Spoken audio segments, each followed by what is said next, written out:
साथियों को भी दिलचस्पी पैदा हुई और हम उस वक्त बहुत छोटे हुआ करते थे। वो अक्सर इस सबमरीन की तलाश में निकला करता था और हम भी उसके साथ हो लिया करते थे। When they first came out with the C. Loran system, which is the navigation. जब सी लोरेन सिस्टम इजाद किया गया, जो कि एक नेविगेशनल सिस्टम है, तो इससे काम बहुत आसान हो गया। हमने क्लॉड हॉल की इंफॉर्मेशन इस सिस्टम में डाली और इत्तफाकन ये एक ऐसा दिन था जब वो हमारे साथ नहीं जा सका था, और जब तलाश शुरू की तो ये फौरन मिल गई।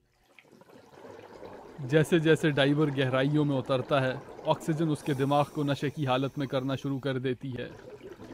इसको नाइट्रोजन नारकोसिस कहा जाता है। जैसे जैसे ये गहराइयाँ बढ़ती जाती हैं, दिमागी कैफियत भी बिगड़ती जाती है। 115 फुट की गहराई में इंसानी दिमाग की वो हालत हो जाती है जो मार्टीनी शराब के 2 ग्लास पीने के बाद होती है। इसको मार्टीनी इफेक्ट कहा जाता है। मार्टीनी इफेक्ट की वजह से मामूली काम जैसे रस्सी में नॉट लगाना या कैमरे को रिवाइंड करना बहुत मुश्किल हो जाते हैं। इस वक्त हमारे जहन भी काम करने से इनकार कर रहे हैं। सबमरीन का कॉनिंग टावर नजर आना शुरू हो गया है। लड़ाई के दौरान जब U-352 पर डेप्थ चार्जेस गिराए जा रहे थे तो उनमें से एक डेप्थ चार्ज नहीं फटा था। यह समंदर की तह में जाकर बैठ गया था। आज इतने साल के बाद यह डेप्थ चार्ज इसी तरह मट्टी में दफन है। क्योंकि इस गहराई में मार्टीनी इफेक्ट की वजह से मेरा जहन काम नहीं कर रहा, इस वजह से मैंने इस डेप्थ चार्ज की डेटोनेशन कॉर्ड खींचना शुरू कर दी। अचानक मुझे ख्याल आया कि यह समंदर की गहराई में फटने वाला बॉम्ब है। इसे ना ही छेड़ा जाए तो बेहतर है।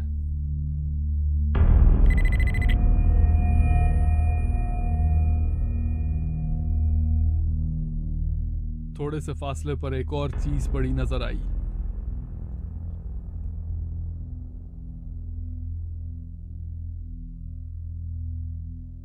या तो ये U-352 का चलाया हुआ वो टॉर्पीडो है जो अपने हदफ तक नहीं पहुंच सका, या ये U-352 का कोई और हिस्सा है जो ज़ेरे समंदर धमाकों की वजह से उसकी मेन बॉडी से अलग हो गया।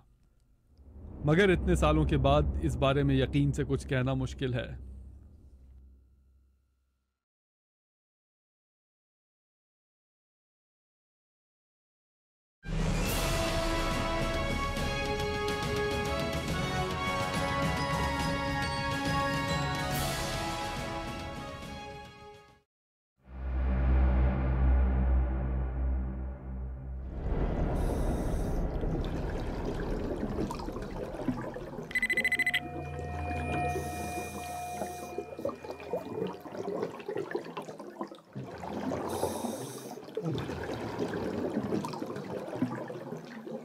सबमरीन के कॉनिंग टावर के ऊपर एक हैच है।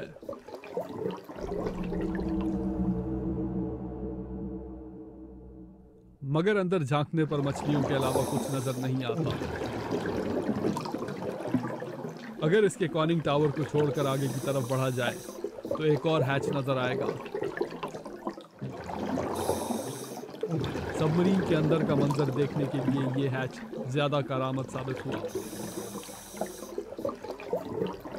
U-352 13 आदमियों समेत समंदर में डूबी थी और इन 13 आदमियों के आसार उनके ढांचों की शक्ल में इसके अंदर आज भी मौजूद हैं।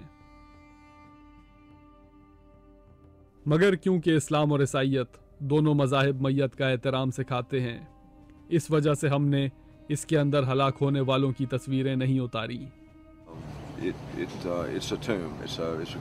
ये एक कब्र की हैसियत रखती है, इसी वजह से हम इसका बहुत एहतराम करते हैं। और दूसरा ये कि ये उस तरह से नहीं है जैसा कि आप फिल्मों में देखते हैं। जब ये डूबी थी तो इसके हैच खुले छोड़ दिए गए थे।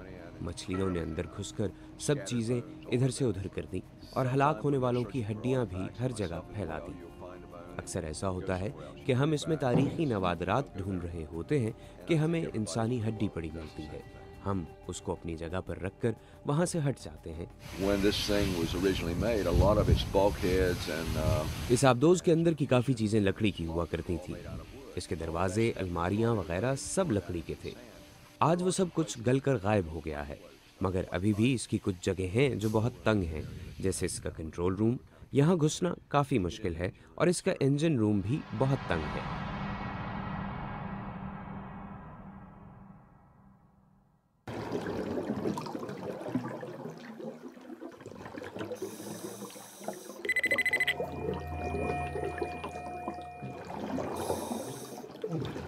U-352 के ऊपर एक डेक गन और एक एंटी एयरक्राफ्ट मशीन गन लगी हुआ करती थी।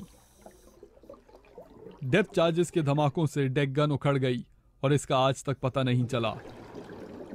जिस जगह ये लगी हुआ करती थी वहां सिर्फ एक रोटेटिंग टर्रेट बाकी रह गया है। इसकी एंटी एयरक्राफ्ट मशीन गन आज जॉर्ज प्यूरोफॉय के दफ्तर ओलंपस डाइव सेंटर में रखी हुई है। This was taken off the sub back in 82.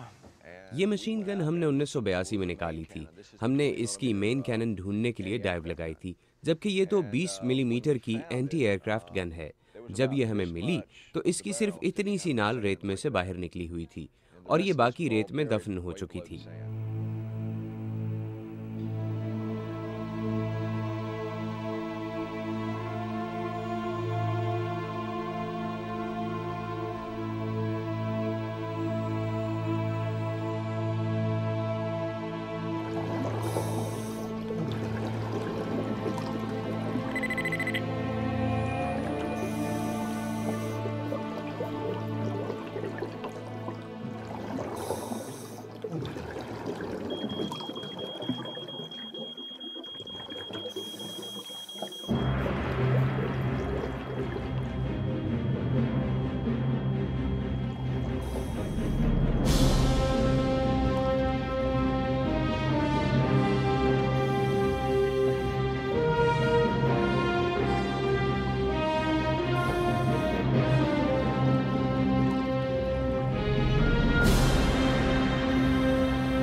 Anti aircraft gun वो वाहिद आर्टिफैक्ट नहीं जो U-352 में से निकाला गया था।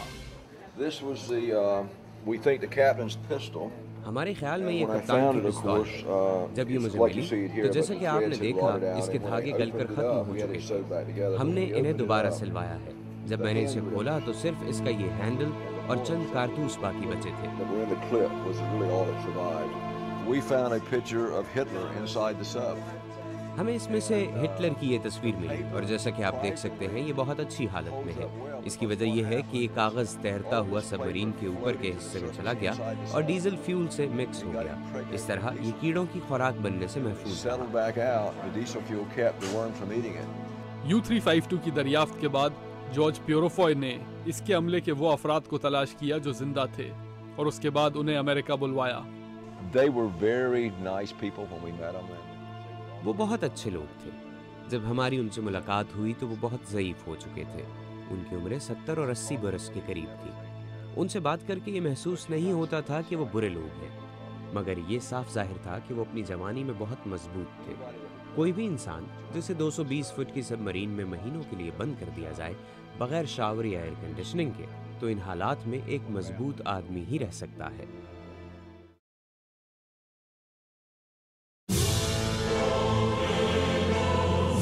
हमारी अगली किस्त में देखिए एक 8 मंजिला इमारत के बराबर जहाज जिसे कैमरे की आंखों के सामने डुबोया गया, सिर्फ तारीख की इन गहराइयों में।